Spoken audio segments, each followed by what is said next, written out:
நூலகத்தை அமைத்து அந்த நூலகத்தில் ஆயிரக்கணக்கான நூல்களை கொண்டு வந்து ஒரு புதிய நூலகத்தை உருவாக்கியவரும் அவர்தான். அந்த நூலக திறப்பு விழாவுக்கு முதல் பேசியவன் தான்.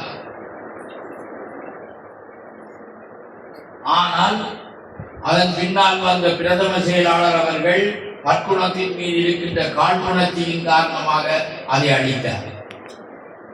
இவ்வாறு பலவிதமான நூற்றுக்கணக்கான விடயங்களை பற்பணத்தை பற்றி நாங்கள் சொல்லிக் கொள்ள வருகிறோம். இறுதியாக இவர் ஒரு தலை சிறந்த இலக்கியவான். மகாகவி பாரதியார் மீது இவருக்கு அளப்பெரிய காதல். பட்டுக்கோட்டை கல்யாண சுந்தரத்தை நேசிக்காத அளவுக்கு அவருக்கு அவ்வளவு நேசமான ஒருவர்.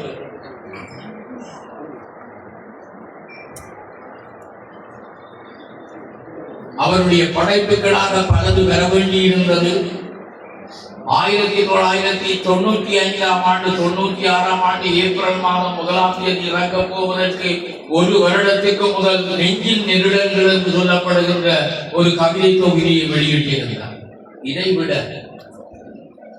1990ஆம் ஆண்டு காமநாத் சிவத்தம்பி, மௌனவுரு, பாலசுகுமார் போன்றவர்களை அழைத்து வந்து நாடக நெறியாளுகை சம்பந்தமாக பல பயிற்சிகளை வழங்கி தேசிய மட்டத்தில் திருவோணமலை பல முதலிடங்களை பெறுவதற்கு காரணகர்த்தாக இருந்தவரும் அவர்தான்.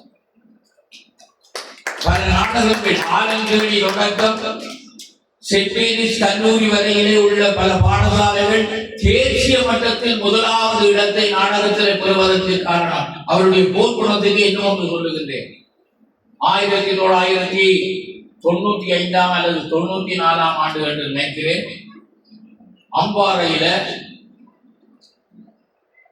அம்பாறையில தமிழ்த்தில போட்டி நடக்கின்றது. அபிராமி இங்க வந்திருக்கிறான்னு நினைக்கிறேன். அபிராமி நடனத்தில அங்க நடனம் ஆடி அங்கே ஒரு போட்டி நிலவுகின்றது. யாருக்கு முதலிடம் கொடுப்பது என்று சொல்லப்படுகிற ஒரு சிக்கல் வருகின்றது.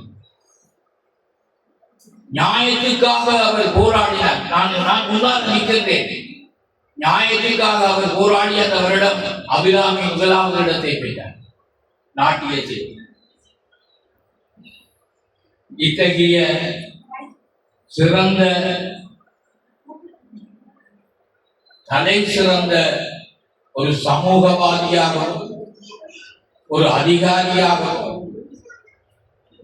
ஒரு தலை சிறந்த இலக்கியவாதியாகவும் விளங்கிய பற்குணம் எங்களை விட்டு 30 வருடங்கள் ஆகிவிட்டது.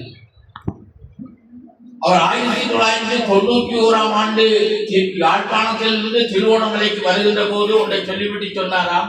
K.R. டேவிட் சொல்லியிருந்தார்.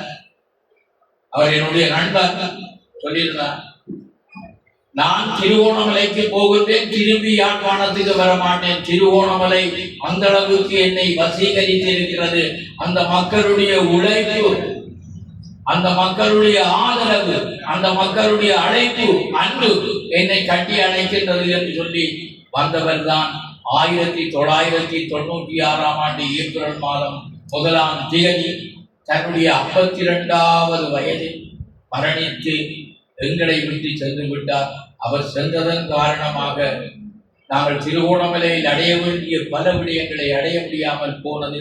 அப்படிப்பட்ட ஒரு உயர்ந்த அதிகாரியை இன்று இந்த அனாமிக்க அவர் யாருமே ஞாபகப்படுத்துறேன். பற்பணம் என்று சொல்லப்படுகிறவர் ஆரண்டம் பல பேருக்கு தெரியாது, புதிய தலைமுறைக்கு தெரியாது, பழைய தலைமுறைக்கு தெரியாது. எனக்கு பல சிக்கல்கள் வந்தது. நான் அதிபராக இருந்த போது பல சிக்கல்கள் வந்தது. என்ன செய்வார், எனக்கு என்ன செய்வார், கூட்டிக்கொண்டு போவார்.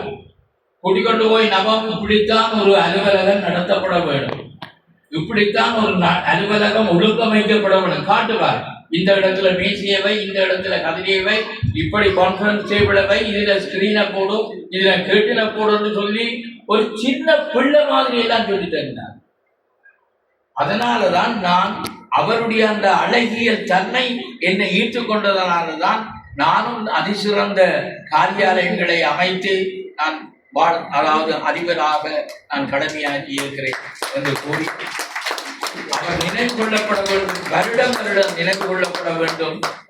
அதை அனாமிகா செய்யும். என்று சொன்னால் சுகுமாருக்கும் அவருக்கும், சுகுமாருக்கு ஒரு பிரச்சனை வருந்த போது அவர் தான் முன்னுக்கு இருந்தார், நானும் அவரும் தான் முன்னுக்கு நின்றது.